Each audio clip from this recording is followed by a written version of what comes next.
Soyez bienvenue en France. Welcome to France. But not the France you think I mean. Not France in Europe, and not the France that we visited in our former programs, Martinique, Guadeloupe, French Guiana, and certainly not Quebec, which is not France. But I am standing now in France, and I got here by motorcycle, strangely enough. This is an island. Actually, there are two islands, Pierre and Miquelon, which are off the coast of Newfoundland. I arrived here, and as you can see, la brume, le brouillard, the fog is quite thick. This is a volcanic island. Pierre and Miquelon are both volcanic islands. Pierre is fairly small, but Pierre City is larger than Miquelon. There are about 6,000 inhabitants here. If you would stay with us for the next program or two, I'd like to take you around these two French islands and show you what France in the New World still looks like. Stay with us. We're going to start our trip to France in Fortune, Newfoundland. Here we'll take a ferry and travel 16 miles out to sea to reach the archipelago of Pierre and Miquelon. Since we're changing countries, we have to go through Canadian and French customs.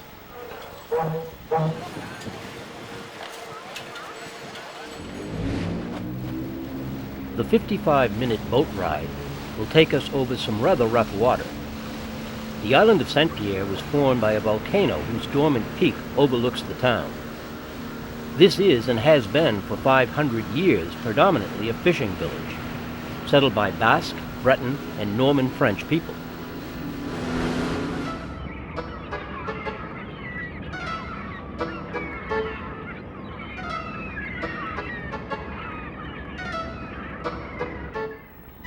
The realization that I was truly in France didn't hit me at first, but seeing all the typical European establishments, having to use the euro as currency, and hearing European rather than Canadian French, assured me that this was undoubtedly France.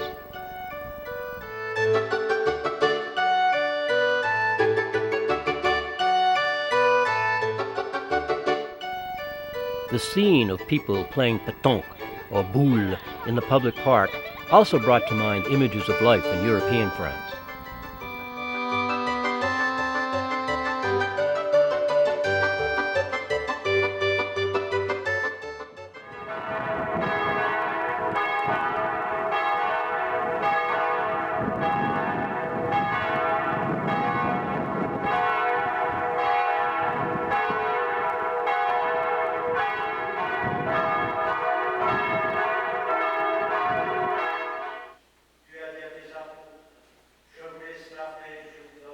So this is Saint-Pierre. This is a very small island, only 10 square miles, and the town only does 6,000 people all living together.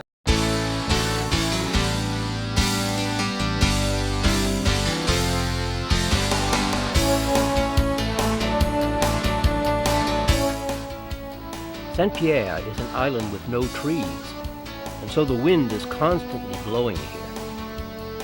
To stay in touch with mainland France, the island receives French television by huge satellite dishes on the volcano's slopes.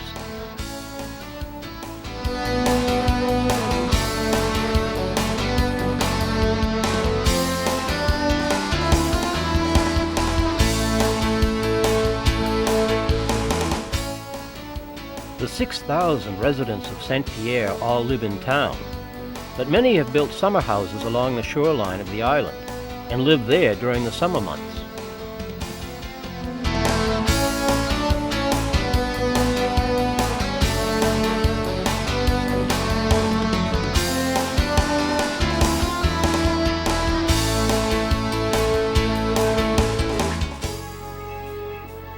The town only has one cemetery, so people pretty much know where they'll spend eternity. Following French custom, the graves are above ground and are covered by very expensive imported marble slabs that can cost as much as $5,000 each.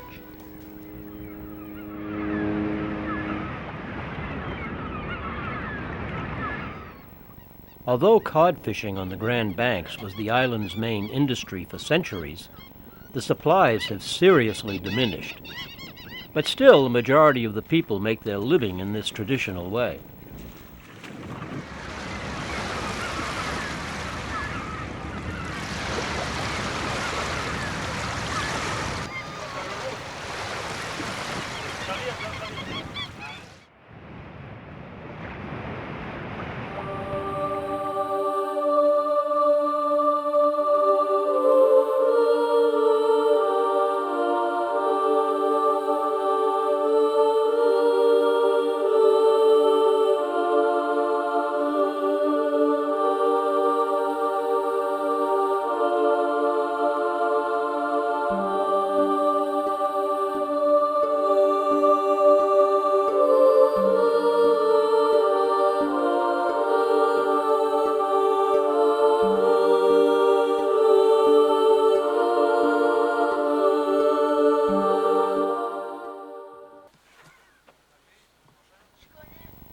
You might wonder why the fish sheds and houses are painted in these very loud colors.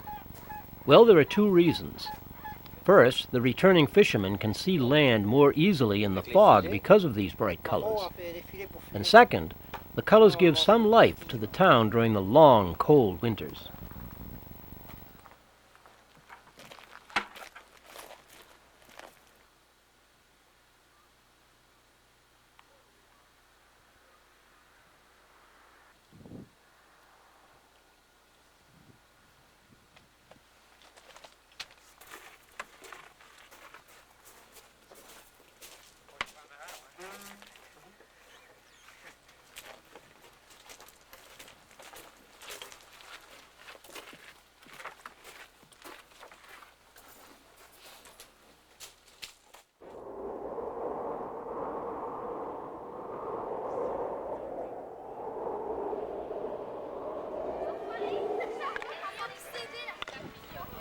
Another game brought over from Europe is the Basque game of paleta, a game somewhat like jai alai.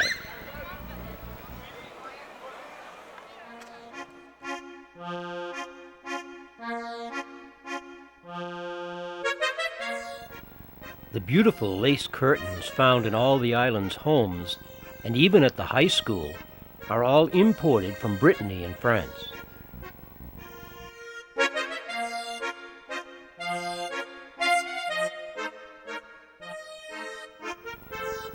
Another phenomenon which I enjoyed looking at was the various styles of airlocks at the front doors of the houses. These tambours keep out the wet and cold winds which permeate the island.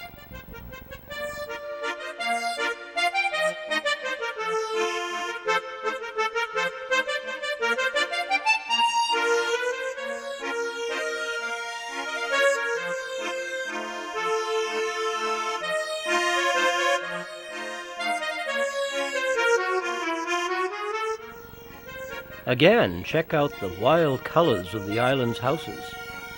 Even in the densest fog, they would stand out.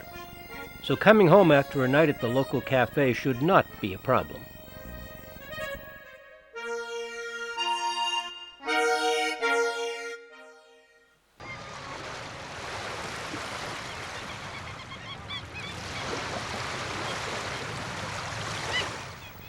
Here are a few facts about Pierre and Miquelon.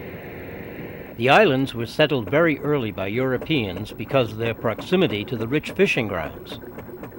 France and England fought over them for over 100 years, and they were finally given to France by the Treaty of Paris in 1814. The islands were controlled by Nazi-controlled Vichy France in World War II, but were retaken by the Free French in 1941. These islands are part of the overseas territories of France, and as such, are an integral part of the French Republic.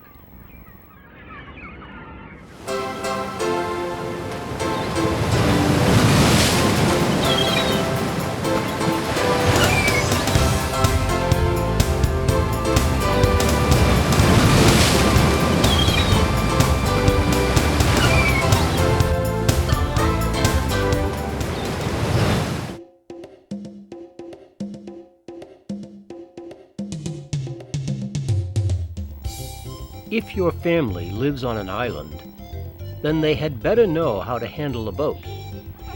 So the town provides a sailing school for its children. The École Française de Voile provides lessons for all the island's children. And from what I saw, the teachers do a fantastic service to the town.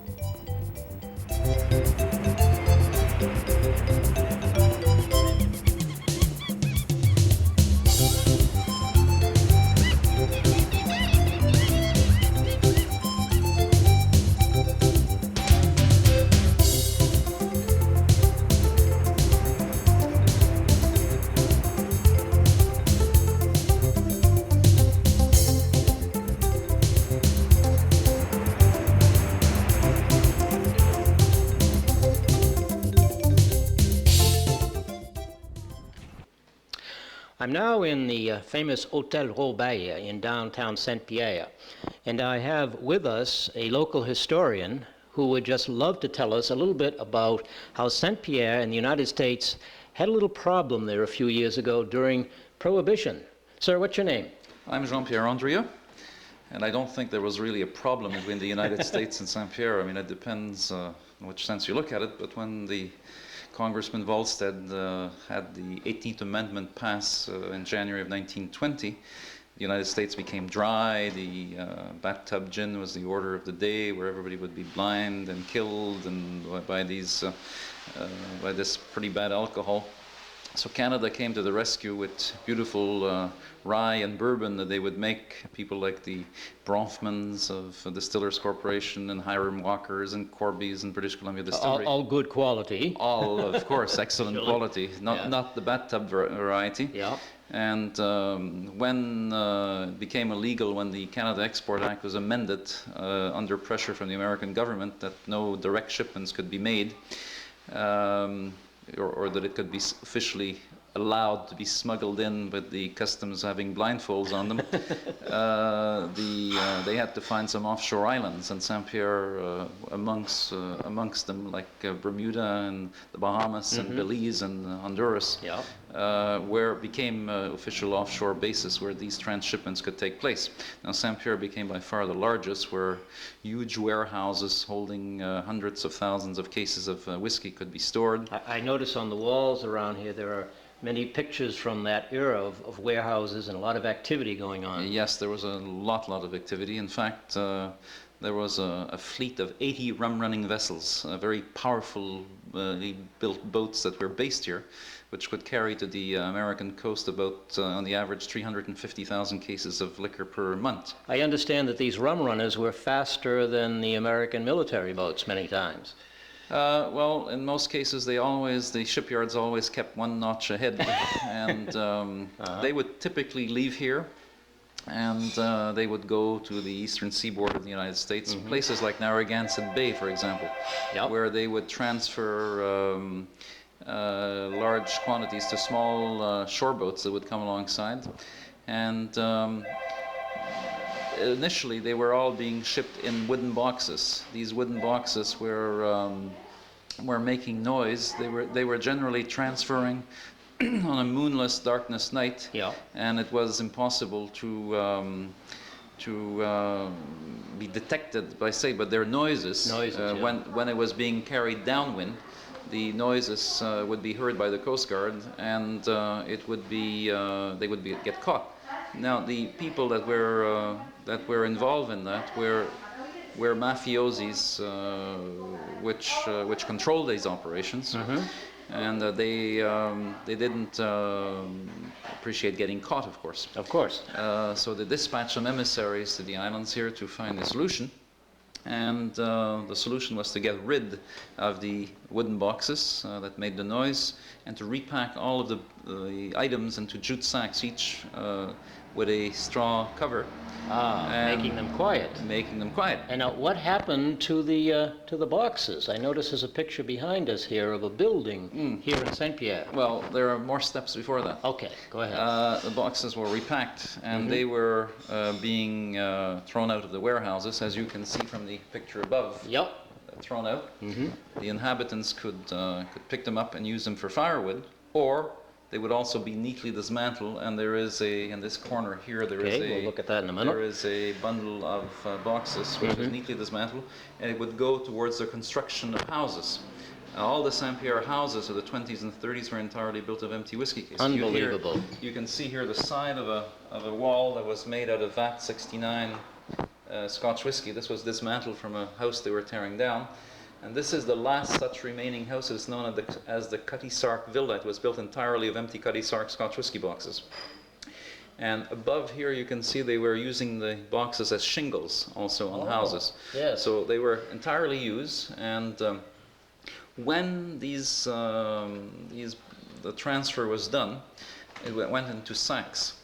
And in Narragansett Bay, for example, I have found pictures of what they used to do there was to put sponges with oil on the sponges. If the Coast Guard gave chase to the smaller vessel that was taking it ashore, once they were inside the 12-mile limit, they would dump this in Narragansett Bay. The oil would release, a small slick of oil would be released from the from the sponges, yeah. from sponges, which would leave a very small filtering for many days.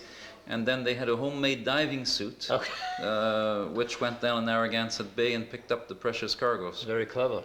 So this was quite an operation. It lasted for many years until the President Roosevelt put on his electoral platform that he would repeal this stupid, foolish law, which he did. When he was elected the following year on the 5th of December, 33 came repealed. And that put St. Pierre out of business, didn't it? And it was the saddest day ever. As can be seen from this photograph here, the mock funeral parade of the St. Pierre Truckers Association, leaving one of Mr. Bronfman's warehouses with the American and French flags at half-mast, saying, today it's all over, tomorrow there's no more work. And so ended the new economy has to start. The greatest era that this island has ever known. Excellent story, sir. We thank you very much. You're very welcome. And I hope your viewers have some enjoyment of our little part of history.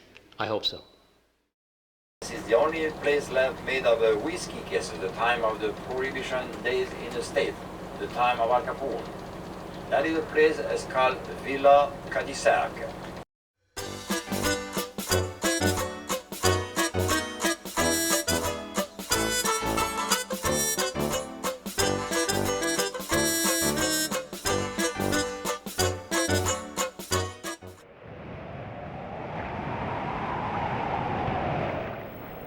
Back on the ferry, we're going to journey to the French island of Miquelon.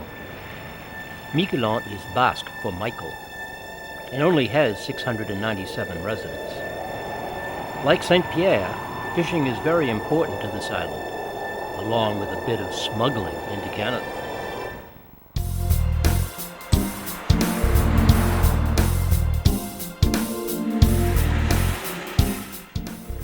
In the center of town stands the church, the town hall, and the police station. The winters here are harsh and long. The general climate is very damp and windy, but today is a perfect sunny summer day, so let's enjoy.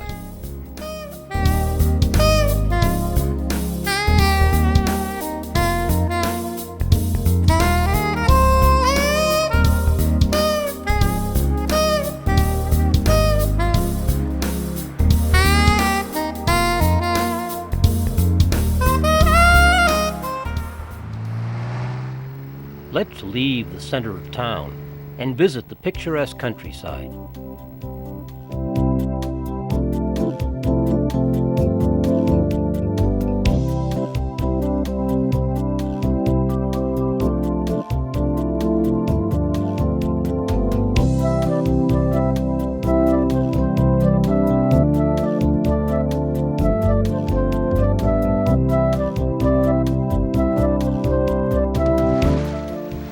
The island of Miquelon was formed by the joining of 3 islands with sand dunes and a long sandbar.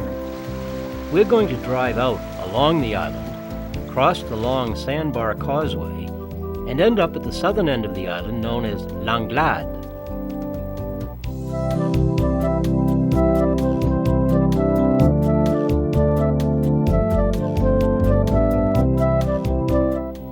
In these sand dunes live a very large herd of free-ranging horses. They're wild, but very used to people.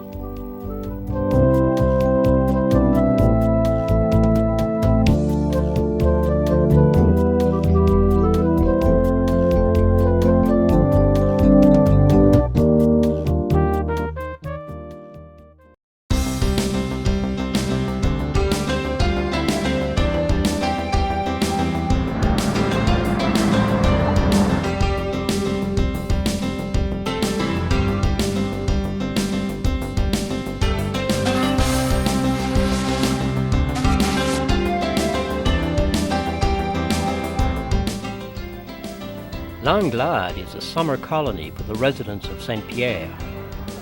There used to be one permanent resident here, but he died in the summer of 2006, so only a transient summer population of about 1,000 now inhabit the cottages and camps on the island. These vacationers take a boat shuttle back and forth to St. Pierre.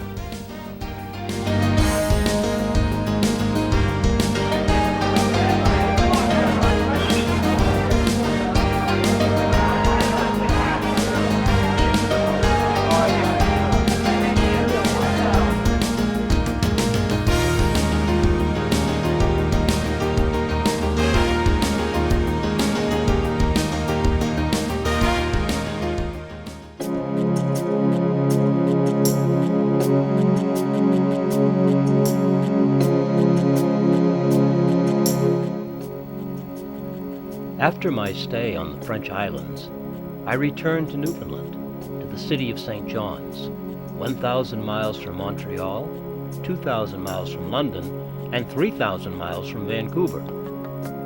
St. John's is the capital city of Newfoundland and Labrador, and a major port.